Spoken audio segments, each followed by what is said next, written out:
রাষ্ট্রপতিকে নিয়ে বিস্ফোরক মন্তব্য করেছেন জামায়াতে ইসলামীর আমির ডাক্তার শফিকুর রহমান। রাষ্ট্রপতির একটি বক্তব্য কি পুরো জাতিকে বিভ্রান্ত করতে পারে, নাকি রাষ্ট্রের সর্বোচ্চ পদে বসে কেউ ইচ্ছাকৃতভাবে সত্য গোপন করছেন? এই প্রশ্নটাই এখন বাংলাদেশের রাজনীতিতে সবচেয়ে বিস্ফোরক আলোচনার বিষয় হয়ে উঠেছে। রাষ্ট্রপতিকে নিয়ে এবার বিস্ফোরক মন্তব্য করেছেন বাংলাদেশ জামায়াতে ইসলামীর আমির ডাক্তার শফিকুর রহমান।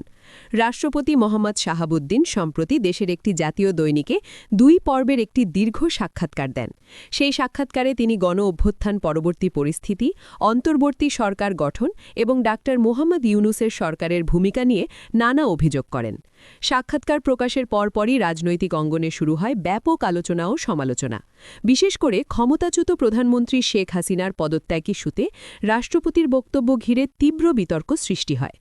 রাষ্ট্রপতির সাম্প্রতিক বক্তব্যের কড়া সমালোচনা করে জামায়াতের আমির ডাক্তার শফিকুর রহমান বলেন, জাতি অবুঝ নয়, রাষ্ট্রের সর্বোচ্চ জায়গায় বসে এ ধরনের স্ববিরোধী আচরণ কোনোভাবেই গ্রহণযোগ্য নয়।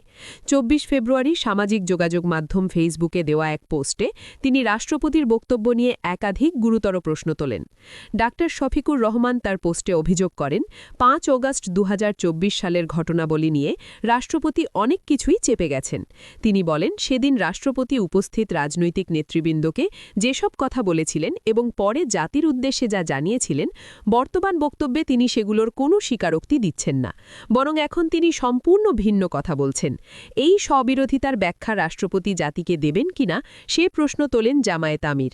তিনি আরও লেখেন, কোটি কোটি মানুষ সেদিন রাষ্ট্রপতির বক্তব্য শুনেছে, তাহলে সেদিন যা বলা হয়েছিল আর এখন যা বলা হচ্ছে, এই দুয়ের হিসেব রাষ্ট্রপতি কিভাবে মিলিয়ে দেবেন? রাষ্ট্রের সর্বোচ্চ পদে বসে এমন অস্পষ্ট ও পরস্পর বিরোধী বক্তব্য দেশকে বিভ্রান্তির দিকে ঠেলে দিচ্ছে বলেও মন্তব্য করেন তিনি।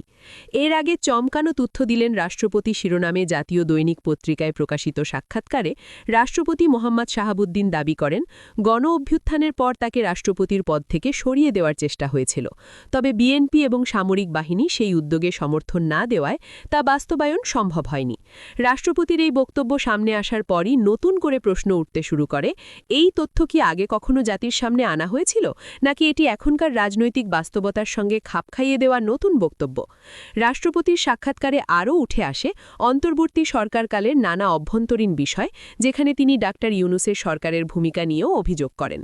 এসব অভিযোগকে কেন্দ্র করে রাজনৈতিক মহলে সন্দেহ তৈরি হয়েছে, রাষ্ট্রপতি কি এখন নিজের অবস্থান পরিবর্তন করছেন, নাকি অতীতের সত্য আড়াল করার চেষ্টা করছেন? রাজনৈতিক বিশ্লেষকরা বলছেন, রাষ্ট্রপতির বক্তব্যের এই স্ববিরোধিতা শুধু রাজনৈতিক বিতর্ক নয়, বরং রাষ্ট্রীয় বিশ্বাসযোগ্যতার জন্যও একটি বড় সংকেত।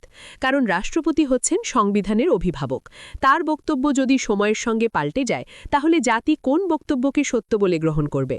এই অবস্থায় জামায়াতের আমিরের প্রশ্ন আরও গভীর হয়ে উঠছে, রাষ্ট্রপতি কি সত্য গোপন করছেন, নাকি এখন রাজনৈতিক চাপের মুখে নতুন গল্প তৈরি করছেন? রাষ্ট্রের সর্বোচ্চ পদে বসে এমন আচরণ কি দেশের স্থিতিশীলতার জন্য নিরাপদ? বাংলাদেশ আজ এমন এক সন্ধিক্ষণে দাঁড়িয়ে, যেখানে রাষ্ট্রপতির একটি বক্তব্যই রাজনৈতিক বাস্তবতাকে নতুন দিকে ঘুরিয়ে দিতে পারে। রাষ্ট্রপতি কি তার আগের বক্তব্যের ব্যাখ্যা দেবেন, নাকি এই বিতর্ক আরও গভীর হবে? সেটাই এখন দেখার বিষয়।